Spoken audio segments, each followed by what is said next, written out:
So students, now we are going to discuss equations of motion by graphical method. आपके syllabus में 3 equation of motion graphical method से हमें proof करनी है. तो असल तो इक्वेशंस को याद करना है, लेकिन क्योंकि प्रूफ भी दे रखा है तो छोटा सा प्रूफ है, हम उसको देख लेते हैं. ये बहुत ही ज़्यादा इम्पॉर्टेंट इक्वेशंस हैं जिनको हम ग्राफिकल मेथड से निकालेंगे. हर बार इन इक्वेशंस के ऊपर कोई ना कोई सवाल ज़रूर बनता है और आता है, तो ये एक इम्पॉर्टेंट टॉपिक है. ओके, तो इक्वेशंस ऑफ मोशन सबसे पहले हैं क्या? इक्वेशंस ऑफ मोशन जो है वो 5 चीज़ों से मिलके बनती है. बात समझ में आई? 5 चीज़ों का जो रिलेशन है वो 3 इक्वेशंस के ज़रिए हम निकालते हैं. ठीक, 5 चीज़ें क्या क्या हैं? जब कोई बॉडी मूव कर रही है तो उसके पास कुछ वेलोसिटी है. बात समझ में आई या नहीं? तो वेलोसिटी भी कैसी है? अगर एक्सेलरेशन है तो इनिशियल वेलोसिटी है और एक फाइनल वेलोसिटी है, यानी शुरू में वेलोसिटी कुछ है और फाइनल वेलोसिटी कुछ और है. क्योंकि वेलोसिटी बदल रही है तो एक्सेलरेशन भी है. तो 2 तो वेलोसिटी हो गई, एक इनिशियल वेलोसिटी एक फाइनल वेलोसिटी. तीसरी बात हो गई एक्सेलरेशन. फिर इनिशियल वेलोसिटी से फाइनल वेलोसिटी तक बदलने में कुछ टाइम भी लगा, तो चौथी चीज़ हो गई टाइम ड्यूरेशन. और क्योंकि वेलोसिटी है और यहाँ पर टाइम भी है तो एक डिस्प्लेसमेंट हो गई. तो 5 चीज़ें हो गई: initial velocity, final velocity, third thing is time duration, fourth thing is acceleration and fifth quantity is displacement. Okay, तो इसमें 2 एजम्पशन है. सबसे पहले हम एजम्पशन लिख लेते हैं. एजम्पशंस. सबसे पहला जो एजम्पशन है वो ये है कि हमने स्ट्रेट लाइन मोशन मानना है. स्ट्रेट लाइन मोशन अगर स्ट्रेट लाइन नहीं है तो फिर दूसरी चीजें शुरू हो जाएंगी जो आपके लेवल पर नहीं है. दूसरी बात क्या माननी है? हमने कांस्टेंट वैल्यू माननी है. कांस्टेंट एक्सेलरेशन हमको एज्यूम करना है. ठीक, तो कांस्टेंट एक्सेलरेशन है. हम अपने वाले केस में पॉजिटिव वैल्यू लेंगे क्योंकि आपकी किताब में भी पॉजिटिव एक्सेलरेशन वाली एग्जांपल है, तो हम उसी के हिसाब से इसको सॉल्व करेंगे. ओके, तो सबसे पहले हम वेलोसिटी टाइम ग्राफ बना लें. Velocity time graph graphical method में वेलोसिटी टाइम ग्राफ बनाना है हमें एक बॉडी का. तो हम एज्यूम कर लेते हैं एक बॉडी के पास कांस्टेंट पॉजिटिव एक्सेलरेशन है जिसके हिसाब से वो आगे बढ़ रही है. तो कुछ इनिशियल वेलोसिटी और फाइनल वेलोसिटी होगी, कुछ टाइम ड्यूरेशन होगा, वो हम ग्राफ पर बना लेंगे. ओके, सपोज एक रफ ग्राफ इधर की तरफ बनाते हैं. सपोज ये वेलोसिटी है और ये टाइम ड्यूरेशन है. तो कोई बॉडी ऐसे चल रही है, फॉर एग्जांपल इसका कांस्टेंट एक्सेलरेशन है, तो इनिशियल वेलोसिटी यहाँ पे 0 हो जा रही है. तो हम क्या करते हैं कि कोई एक पर्टिकुलर ड्यूरेशन कट कर लेते हैं ग्राफ में. तो वो यहाँ से हो गई, तो यानी ये उसकी ये इनिशियल टाइम माना, ये हमने फाइनल टाइम माना, और ये ऐसे आगे चलता चला जा रहा है. तो ये इनिशियल वेलोसिटी मानी और ये फाइनल वेलोसिटी मानी. बात समझ में आई? तो इस ग्राफ को मॉडिफाई करके हम कैसे बनाते हैं एक्चुअल प्रैक्टिस में, वो दिखाता हूं मैं. हम ये जो ड्यूरेशन है T1, इसी को हम रेफरेंस टाइम मान लेते हैं, यानी टाइम यहीं से शुरू हुआ है और वो टाइम जो यहां से शुरू हुआ है यहीं पर टाइम t = 0 है. ओके, इसको बनाते हैं आगे. तो ग्राफ में सबसे पहले हम y एक्सिस बनाते हैं, फिर हम बनाते हैं x axis. Okay, x axis पर हमने लिया आपके टाइम और y एक्सिस पर हम लेते हैं वेलोसिटी.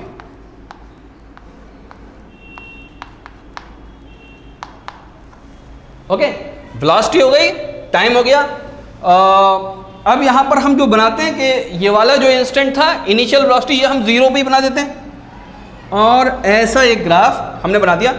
स्ट्रेट लाइन है ये. स्ट्रेट लाइन क्यों है ये? क्योंकि हमने कांस्टेंट वैल्यू मानी है एक्सेलरेशन की, और ये पॉजिटिव स्लोप इसलिए क्योंकि हमने पॉजिटिव एक्सेलरेशन माना है. बात समझ में आई या नहीं? ठीक, तो यहां से ये शुरू हुआ और सपोज ये जो वेलोसिटी है यहां पर, ये वाली, ये इसकी फाइनल वेलोसिटी है. तो हमें कहां से कहां तक काम है? हमें इस ड्यूरेशन का काम है. बात समझ में आई? तो यहां से लेकर यहां तक टाइम फॉर एग्जांपल बीता t सेकेंड्स.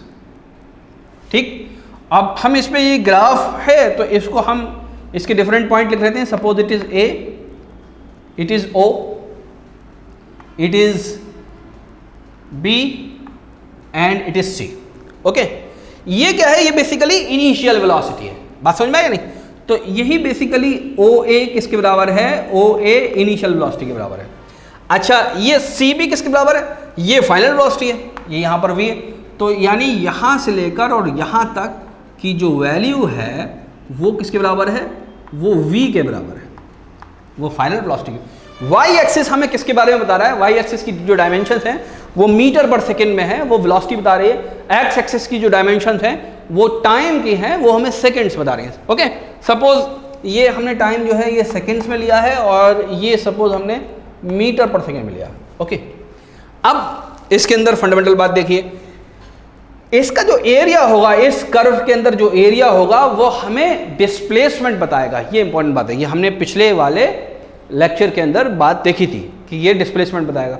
अब तीन जो इक्वेशंस हैं उनको हम देख लेते हैं कि वो कैसे हल होंगी। उससे पहले हम क्या करते हैं, हम यहाँ पर इसको दो हिस्सों में बांट लेते हैं इस फिगर को। तो ये एक रेक्टेंगल, हमने क्या किया, यहाँ ए से पैरेलल लाइन खींची इससे, तो ये एक रेक्टेंगल में बट गया और एक ट्राइंगल बन गया। ये बेसिकली है एक ट्रेपेजियम। ट्रेपेजियम क्यों है, क्योंकि ये OA और CB पैरेलल लाइंस हैं, इन दोनों के बीच में ये दो लाइन आ रही हैं AB और OC। OC की जो डायमेंशन है वो सेकंड्स की है और ये T के बराबर है। OA जो है वो U के बराबर है, यहाँ पर हम इसको D लिख लेते हैं, तो ये CD भी U के बराबर हो जाएगी क्योंकि ये रेक्टेंगल है। ठीक है, फिर AD की जो डायमेंशन है वो T के बराबर हो जाएगी क्योंकि ये रेक्टेंगल है, ये नीचे T है तो ऊपर भी T है। अच्छा ये क्या बचा, B और D, तो B और D आपको पता लगेगा V माइनस U है। ठीक है, BD U minus V minus U है। तो सबसे पहले जो 5 डिफरेंट क्वांटिटीज हैं वो हम लिख लेते हैं। 5 डिफरेंट क्वांटिटीज क्या है, U इनिशियल वेलोसिटी, V किसके बराबर है, V फाइनल वेलोसिटी, T किसके बराबर है, T time duration, time duration या टाइम टेकिंग। ओके, अभी S को हम बाद में लिखेंगे। A किसके बराबर है, वो एक्सेलरेशन है। एक्सेलरेशन का हालांकि फॉर्मूला हम पहले से जानते हैं, लेकिन हम वो फॉर्मूला अभी नहीं लिख रहे, अभी हम डायरेक्ट ग्राफिकल मेथड्स के जरिए करेंगे। एक्सेलरेशन है और S जो है वो क्या चीज़ है भाई, वो डिस्प्लेसमेंट है जो कि इस कर्व के अंडर का एरिया होगा। ठीक, अब ये U बेसिकली है किसके बराबर, यहाँ पे हमें पता चलेगा ये OA के बराबर है। V किसके बराबर है भाई, V बराबर है आपका C और B के बराबर है V। ठीक है, तो ये दो चीज़ें हमने और लिख ली। T किसके बराबर है भाई, T बराबर है OC के बराबर है। ओके, और OC ही AD के बराबर है। OC is equal to AD is equal to T। हमारे कर्व में जो नोमेनक्लेचर आया, जो पॉइंट्स आए अहम, वो ये आए। ठीक, ये सारी चीज़ें लिख ली। अब हम पहली इक्वेशन ऑफ मोशन प्रूफ करते हैं। ठीक, पहली इक्वेशन ऑफ मोशन में हम डेफिनेशन लिखेंगे एक्सेलरेशन की। हम डेफिनेशन किसकी लिखेंगे, एक्सेलरेशन की। तो एक्सेलरेशन को in terms of U, V and A and T की तरह से हम निकालेंगे। ओके, तो सबसे पहले हम लिखते हैं first equation of motion. First equation of motion, first equation of motion कैसे निकालेंगे वो अभी हम देखते हैं। तो फर्स्ट इक्वेशन ऑफ मोशन के लिए हम एक्सेलरेशन लिखते हैं। Acceleration A is equal to, acceleration की क्या डेफिनेशन होती है, change in velocity divided by time taken. Velocity का जो चेंज है उसको हम वो चेंज जितने टाइम में हुआ है उससे डिवाइड कर दें तो एक्सेलरेशन हो जाएगा। तो चेंज कितना हुआ है भाई वेलोसिटी का, तो चेंज कैसे निकालते हैं हम, फाइनल वेलोसिटी में से इनिशियल वेलोसिटी हम घटा देंगे। तो फाइनल वेलोसिटी कितनी है भाई, फाइनल वेलोसिटी ये BC है, BC ही बेसिकली V के बराबर है, और इनिशियल वेलोसिटी कितनी है भाई, इनिशियल वेलोसिटी A है वो U के बराबर है। तो हम लिख लेते हैं A is equal to C into B, वो sorry CB minus OA upon duration किसके बराबर है भाई, वो OC के बराबर है, और ये किसके बराबर हो गया, V minus U upon T। तो इससे जो A एक्सेलरेशन की वैल्यू आई हमारे पास, वो आई acceleration is equal to V minus U upon T। Okay, इस इक्वेशन को और ऑर्डर में लिख लेते हैं, तो हमें मिलती है V is equal to U plus AT। This is first equation of motion of a body moving with initial velocity u and in time duration t the velocity changes to v with a constant acceleration a. This is the clarification of this is the explanation of this equation. तो ये आपका equation हो गई 1। ये first equation of motion हमने prove कर दी। ये basically acceleration की डेफिनेशन हम पहले भी लिख चुके हैं, a is equal to v minus u upon t. ठीक, इसको और समझ लीजिए, ये t वो ड्यूरेशन है जिसमें बॉडी की वेलोसिटी u से v हो गई। ठीक, तो जब हम इस तरह से लिखते हैं v माइनस यू, तो ये हो जाता है चेंज इन वेलोसिटी, इसको डिवाइड कर देते हैं इस टाइम ड्यूरेशन से, तो यही हमको a मिलता है। तो इक्वेशन हमको मिल गई v is equal to you plus A T, यानी final velocity is equal to initial velocity plus acceleration और टाइम का प्रोडक्ट। बात समझ में आ गई नहीं आ गई? एक बात हो गई, तो यहां एक बात कंप्लीट हो गई। इसको मैं मिटा देता हूं, ये रफ काम है। Okay, now the second point is displacement. तो अब हम सेकेंड इक्वेशन प्रूफ करने जा रहे हैं, तो यहां पर लिख देता हूं second equation of motion. Second equation of motion में हमारा काम है डिस्प्लेसमेंट को निकालना। ठीक, देखिए यहां पर फाइनल वेलोसिटी आ गई, इनिशियल वेलोसिटी आ गई, एक्सेलरेशन आ गया, टाइम आ गया। तो यहां क्या चीज नहीं है, यहां 5 चीजों में से एक चीज डिस्प्लेसमेंट नहीं है। अभी तक डिस्प्लेसमेंट की बात नहीं है। तो डिस्प्लेसमेंट क्या होता है, ये हम फंडामेंटल जाते हैं कि ये जो ट्रेपेजियम है OABC, ये एक ट्रेपेजियम बन गया। ट्रेपेजियम इसलिए बन गया क्योंकि भाई ये पैरेलल लाइन दो। ठीक, कौन कौन सी पैरेलल लाइन है, OA और CB are the parallel line, तो ये ट्रेपेजियम बन गया। तो इस ट्रेपेजियम का जो एरिया होगा वही डिस्प्लेसमेंट कवर किया है बॉडी ने, किस टाइम ड्यूरेशन में, T टाइम ड्यूरेशन में, जब उसकी वेलोसिटी U से V हो गई, बढ़कर या घटकर। तो यहां पर हमने बढ़ी हुई ली है क्योंकि पॉजिटिव एक्सेलरेशन माना है हमने। तो ये डिस्प्लेसमेंट होगा इसका एरिया। अब एरिया निकालने के 2 फॉर्मूले हैं, एक तरीके से निकालिए तो एक इक्वेशन आ जाएगी, दूसरे तरीके से निकालिए तो तीसरी भी इक्वेशन आ जाएगी। बात समझ में आई या नहीं? तो डिस्प्लेसमेंट बेसिकली इसको हम डिनोट कर रहे हैं ऐसे। तो हम जानते हैं कि डिस्प्लेसमेंट किसके बराबर होता है, displacement is equal to area of, याद रखिए ये फॉर्मूला ये नहीं है displacement is equal to area of trapezium, displacement is equal to area under the VT curve. तो area under the VT curve, यहां पर ट्रेपेजियम बनना है इसलिए हम ट्रेपेजियम यहां लिख दे रहे हैं, ट्रेपेजियम। ओके, ट्रेपेजियम कौन सा वाला ट्रेपेजियम भाई, OAB और C, ये ट्रेपेजियम। ओके, तो डिस्प्लेसमेंट को हम डायरेक्ट यहां पर S लिख देते हैं। इसका एरिया किसके बराबर होगा भाई, इस ट्रेपेजियम को हमने 2 हिस्सों में बांट लिया है। एक ये ट्राइंगल है OAD और C, और एक ये राइट एंगल है, राइट एंगल ट्राइंगल है ADB, ये राइट एंगल ट्राइंगल ही तो है। तो हम इसको लिख देंगे एरिया ऑफ रेक्टेंगल। कौन सा रेक्टेंगल है, OADC plus area of right triangle. कौन सा राइट ट्राइंगल है भाई, ADB।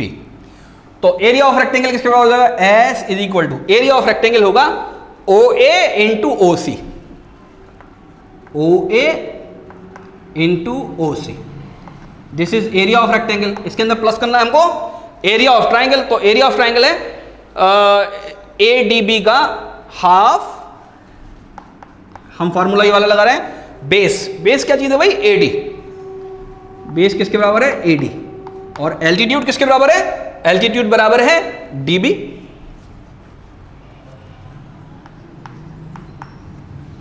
एल्टीट्यूड इसके बराबर है, इसको सॉल्व कर लेते हैं।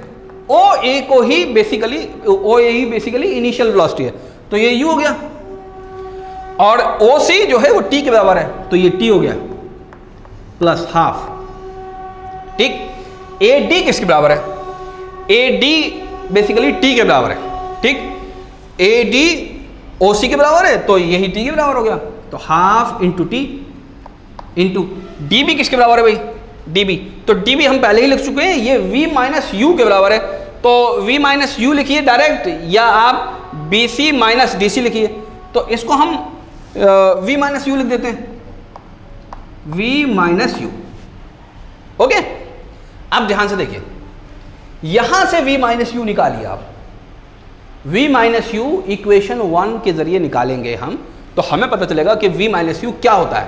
तो s अभी फिलहाल यहां तक आ चुका है, तो v minus u is equal to किसके बराबर होता है भाई, ए टी के बराबर होता है, फ्रॉम इक्वेशन 1। हेंस s को हम लिख सकते हैं s is equal to u t plus half t into a t, ठीक। इस v माइनस यू को हमने ए टी लिख दिया और ये निकाला था हमने इक्वेशन 1 से, ठीक। तो हमारे पास जो इक्वेशन आई वो आई, इसको यहां ऊपर लिख देते हैं, s is equal to u t plus half a t square, this is second equation of motion, इसको हम यहां पर 2 लिख देते हैं, ये हमारी 1 इक्वेशन हो गई। s is equal to u t plus half a t square, इसमें क्या निकाला है, अपने डिस्प्लेसमेंट निकाला है, किसकी टर्म्स में निकाला है, इनिशियल वेलोसिटी, टाइम ड्यूरेशन और आपका एक्सेलरेशन। अगर ये 3 चीज पता होगी तो आप डिस्प्लेसमेंट निकाल पाएंगे, ओके। सो ये इक्वेशन सेकेंड इक्वेशन हो गई, यहां पे हम इसको क्लोज कर देते हैं। अब इक्वेशन 3 निकालते हैं हम, थर्ड इक्वेशन ऑफ मोशन, ठीक। थर्ड इक्वेशन ऑफ मोशन क्या है भाई, देखिए यहां पर आपका v गायब है, यहां पर आपका s गायब है, बात समझ में आई। तो एक इक्वेशन हम ऐसे निकालते हैं जिसमें हमें, अगर हमारे पास t ना हो तो v u a और s के बीच में हमें रिलेशन मिल जाए, अगर हमारे पास टाइम नहीं है तो इन 4 चीज़ों के बीच में रिलेशन मिल जाए, तो उसके लिए भी हम क्या करेंगे कि डिस्प्लेसमेंट निकालेंगे और एरिया ऑफ ट्रेपेजियम निकालेंगे और डिस्प्लेसमेंट के बराबर पुट कर देंगे, ठीक। लेकिन फॉर्मूला हम ये वाला नहीं लगाएंगे, फॉर्मूला हम ट्रेपेजियम वाला लगाएंगे। एक ट्रेपेजियम जैसा होता है उसके अंदर ट्रेपेजियम वाला फार्मूला लगाएंगे, अलग अलग हम ट्राइंगल और रेक्टेंगल में कन्वर्ट नहीं करेंगे, उसको तोड़ेंगे नहीं, ठीक। आगे देखते हैं, तो इसके लिए हम फिर लिखते हैं displacement is equal to area of trapezium, कौन सा ट्रेपेजियम है भाई, ओ ए बी और आपके सी, ये ट्रेपेजियम है। डिस्प्लेसमेंट को हम एस लिख देते हैं। एरिया ऑफ ट्रेपेजियम क्या होता है भाई, एरिया ऑफ ट्रेपेजियम यहां मैं आपको समझाने की कोशिश करता हूं, यही समझाता हूं। सपोज एक ऐसा ट्रेपेजियम है कोई, ठीक, suppose it is a trapezium, तो अगर मान लीजिए इस साइड का जो लंबाई है वो a है और इस साइड की लंबाई जो आपकी b है, और इन दोनों पैरेलल लाइन के बीच में अगर मान लीजिए h है, तो एरिया ऑफ ट्रेपेजियम हम कैसे निकाल सकते हैं, एरिया ऑफ ट्रेपेजियम हम निकाल सकते हैं a plus b divided by 2 multiplied by h। In this way, ये जो पैरेलल लाइंस हैं उनका mean multiplied by distance between these two parallel line. हाँ, इसमें हमें इन लाइनों से कोई मतलब नहीं रहेगा। ये जो लाइन है जो हाइपोटेन्यूज की तरह बन रही है, इन लाइनों से कोई मतलब नहीं रहेगा, हम खाली इनके जरिए निकाल सकते हैं। तो एरिया ऑफ ट्रेपेजियम हम यहां पर ऐसे ही निकालते हैं। तो एक लाइन है आपकी ये ओ ए है, यू ही है, तो मैं डायरेक्ट यू लिख देता हूं इसको, ठीक। और दूसरी लाइन है आपकी ये वी, सी बी लाइन है, तो दूसरी लाइन है वी, तो इसको मैं ऐसे लिख देता हूं प्लस वी डिवाइडेड बाई 2। बात समझ में आ गई क्या? ठीक। अच्छा, तीसरी लाइन क्या है भाई? तीसरी लाइन है जो इन दोनों के बीच में डिस्टेंस है, वो बेसिकली है OC या AD। इसके अकॉर्डिंग देखेंगे हम, तो OC किसके बराबर है भाई? T के बराबर है। तो इसको मैं मल्टीप्लाई कर दूंगा T से, ठीक। ये पूरा ही मल्टीप्लाई होगा कैसे? आपका T से। अब T की वैल्यू भी आप यहां से निकालिए, T की वैल्यू इक्वेशन 1 से निकालिए। इक्वेशन 1 बहुत इंपॉर्टेंट है। तो अब लिखेंगे हम T is equal to V minus u upon A from equation 1। Equation 1 के जरिए हमने T की वैल्यू निकाल ली, यहां पर हम पुट कर देते हैं। तो S किसके बराबर हो जाएगा? S बराबर हो जाएगा U प्लस वी अपॉन 2 और V minus u upon A, ठीक। अब देखिए ये मैथमेटिक्स का सिंपल फार्मूला लग रहा है, A plus b into a minus b, ठीक। अगर V को हम इधर रख लें तो ये A प्लस बी होगा, A plus b into a minus b, ठीक। मल्टीप्लाई कर देते हैं इसको।